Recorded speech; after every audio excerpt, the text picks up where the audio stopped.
Hey y'all, welcome back. We're going to be talking today about the Mercedes-Benz 300 SL. More specifically, 4 different castings from Hot Wheels of this same car. They've released all of these within the past year, really probably more like within the last 6 months. And since today, I received in the mail my Elite 64 version, I thought it would be a good time to compare these, talk about them since I have all of these on hand. Now, go ahead and do in release order here, I guess. The Leno set, and I no longer have this one carded on hand. But we'll just kind of look at each one and then we'll go over the details. But this is from the Leno set. You can see it's, of course, got real riders, right? And it's premium. A little bit of damage on the tampos and the paint that is intended to be there. That's part of the casting itself. We have from this one's technically from the C case, but initially released with the B case this year in 2023. We have the mainline version, the Mercedes-Benz 300 SL, also in red.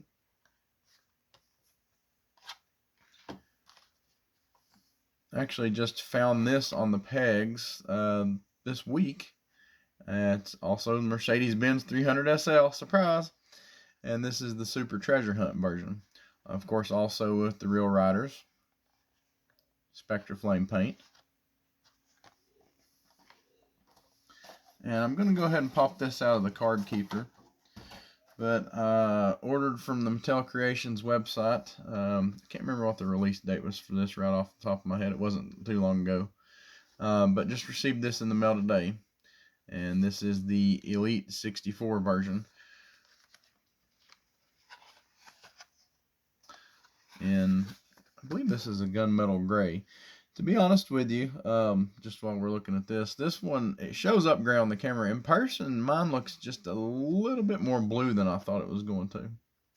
But either way, we're going to compare these, and I'm going to go ahead and start. We'll kind of work our way backwards, I guess. A lot of you probably got this in the mail today. If you're watching this, I would assume. It was not a limited number release, really. This was a I don't know if they make these to order. I'm really not sure what they do with these Elite 64s, just to be honest with you. But they're not one that really sells out just super quick. If you want one, you can get on the Mattel Creations website and buy one when they release. They do sell them for a limited time. But as I said, this one's in gunmetal gray. I'm not going to be taking this one out of the package, but we'll kind of start from the front and go around. See some nice details on the front end here, the grille. The headlights are what I'm going to say akin to like an M2 style, maybe some others. Kato House Mini GT, I think, does some of that. A lot of complaints on the last Elite 64 was the way they did the headlights. I think with these round ones, it's not as big of a deal, the way they're installed. I think they look fine on here. Of course, we have the number 417 tampo. Wheels gunmetal gray. We do have real riders here, treaded real riders. No real detail on the bottom of this one. So the last Elite 64 had some exhaust, I think. Of course, we have the side pipe exiting here. It is just, there's a knob kind of on the casting itself, but it's really mostly just paint. You have some nice, you can't hardly see it on camera here, but some kind of like silver, trying to get it to focus on it. Yeah, there we go. You can see some detailed painting here. The doors do open on this, and probably the part that you're going to miss from not opening this is the interior. The interior looks pretty good. There's a gray roll cage. It is hard to see with the doors closed. Going around to the back here, we have some fairly detailed tail lights. We have the Mercedes-Benz emblem here, 300 SL, and again the 417. So overall, a nice casting. Obviously, if you buy this in its initial offering, this is going to be the most expensive one. And I would assume these are probably going to be on the secondary market for around 35 or 40 bucks. I may be wrong about that, but I have a feeling they'll be at least for a while. If you're keeping it in the card, this is what you're going to get. If you open it, like I said, that does have opening doors. As far as I know, that's the only real thing to it that these other cars don't have, other than the mainline. We do have real riders, and the size of the real riders for this car for this period. So if you were going for like period correct, they would be pretty accurate for the look and the size. All right. Now, if we compare that to the next one in the line here, let's see, what do we want to compare it to? I'm going to go with the next most detailed in line, and we'll talk about that here in a minute. So these Lenos, the Leno set was a premium set, and so like locally to me, these were, by the time I paid tax, like $7.20. Now I've since got rid of my carded version, and I bought the container set. So all of my Jay Leno cars are loose now, basically. But honestly, I'll just go ahead and throw out a spoiler here. This one is probably my favorite out of these cars. And I'm full disclosure here, I am not a huge Mercedes-Benz 300 SL fan. To be honest with you, when this Leno set came out, I was kind of a little bit disappointed to see it in there, just because it's normally not my flavor of car.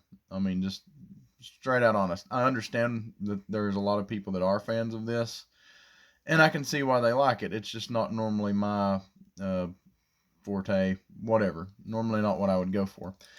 However, as I looked at this one more and more, it kind of grew on me. It's a pretty detailed casting. Again, you can see here the difference in between this and the Elite 64, for the most part, especially on the front end, is going to be the headlights, because these are painted, or stickers, tampos. And they do look good for what it is. They do not look as good as the Elite 64. The other thing that might bug you about this one is where it does have the scraped paint. Now, some people may like that. I could kind of care less either way. I think it's fine. It doesn't hurt my feelings at all. Of course, we have the 263 Tempo. Some really good detailing on the grill here. Probably not quite as fine a detail as the Elite 64, but pretty close. Something I didn't point out on the Elite 64, you have some rivets here. Both look pretty close on the bottom here. And actually, I think the tailpipe, the side pipe on the Premium actually looks better than on the Elite 64. Just my opinion. The interior looks good in here, but it's really hard to see. You really have to get it in the light just right. But pretty detailed interior. I would almost venture to say that I like the interior on this car better than the Elite 64, as far as the seats and everything. Now, the roll cage probably doesn't quite look as good. Of course, the doors don't open on this, so that's another issue. I love the wheels on this. As far as being period correct for like this being a race car, probably the wheels are a little wide and wouldn't be that style. These are kind of a deep dish. And we have some good detail on the back here, but not quite the same as the Elite 64. So lacking there a little bit. However, this car is going to be much less than half the price, especially on the secondary market. You could probably get these at a steal compared to the Elite 64. I'm going to say, I didn't look, but, I'm saying you could probably get this one for 15 shipped, or less probably. Probably more like 10 to 12 shipped, and that's US. So, if you're a fan of the car, you're just getting into collecting, this may be a really good option for you. And if you don't care to have one loose, then that's going to be even cheaper. And that may be the way to go. If you don't care if it's in the card, see if you can find one loose.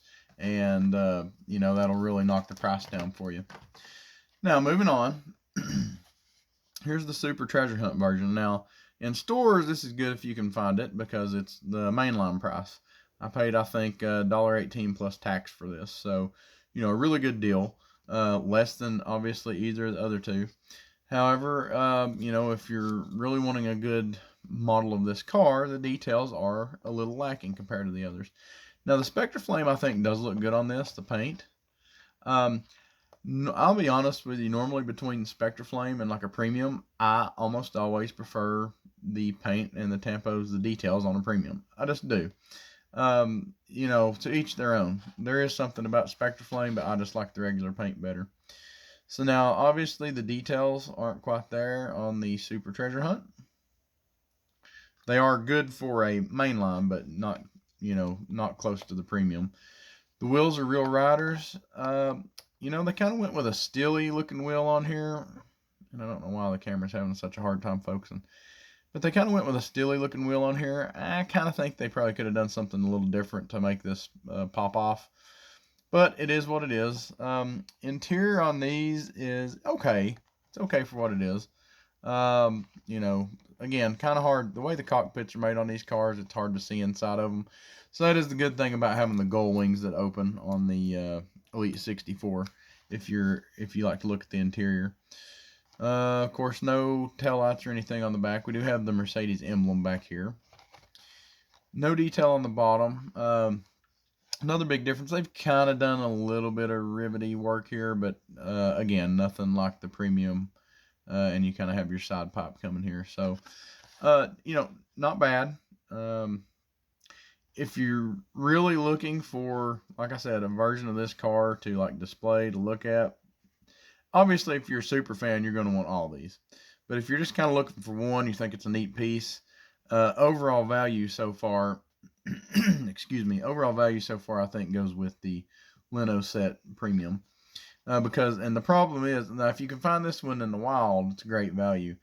On the secondary market, you're probably going to be looking to pay, I'm going to guesstimate here, I didn't look it up, but probably in the $25 to $35 range.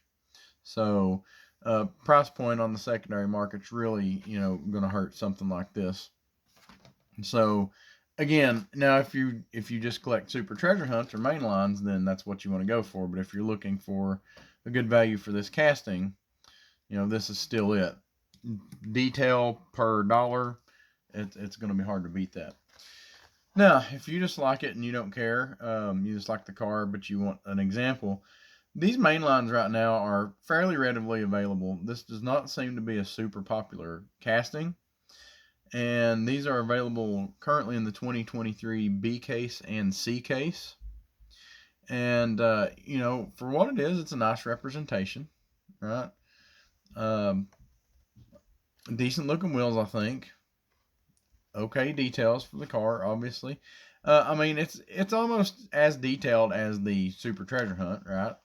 There's just no Spectraflame paint, but most of the other stuff is there. So, and the thing is that this will be readily available at most of your stores, at least here in the U.S., and it will just for sure cost you, well, at least currently, $1.18 to. I think some people have told me they're finding all their cars for like $1.50 in store. So, a quick little comparison here. I think they're all, if you like the car, they're all worth picking up. The good thing about it is, it's not a super popular casting. Like I said, it's not a JDM that everybody's clamoring for. So if this is the kind of automobile that you're into, or the kind of diecast that you like collecting, then it's a good time for you, because this is kind of going to be a discounted Super Treasure Hunt, or what a lot of people would say is a low-end Super Treasure Hunt. So the Elite 64, I'm pretty sure you can't get them on the Mattel Creations website anymore, so I will not leave a link to that. But you can get them on the secondary market. Like I said, I'm going to assume if it's like the one that was before it, you're probably going to be somewhere in the $40 range. So, again, really good detail here, about $40 on the secondary market. Probably the next best detail here on the Jay Leno set. I'm going to say between $10 and $15 aftermarket. On the Super Treasure Hunt, you're looking at probably around 25, maybe up to 35. Right now it may be a little bit higher, but I just think that's probably where it's going to settle. And not a whole lot of detail in that compared to these other two. I'm just being honest. It's a good looking casting, but at the end of the day, it's still a mainline, and that's kind of what you get. And then you have the regular mainline version that you can pick up for probably a couple bucks. Even if you have to buy it online, it's still, you're probably going to get away with, being shipped probably $7 or $8. And all these prices are US, guys. So if you live somewhere else, I apologize. I'm not up on how much your items cost there, but just kind of give you an idea and give you an idea of what you're looking at if you purchase these. So, guys, hope you enjoyed the video. If you have any questions or comments, please feel free to leave them below. If you like what we're doing, give us a like and a subscribe. Hope to make some more videos for you. I have quite a few coming up, I think. So I hope everybody has a good weekend, and happy hunting, y'all.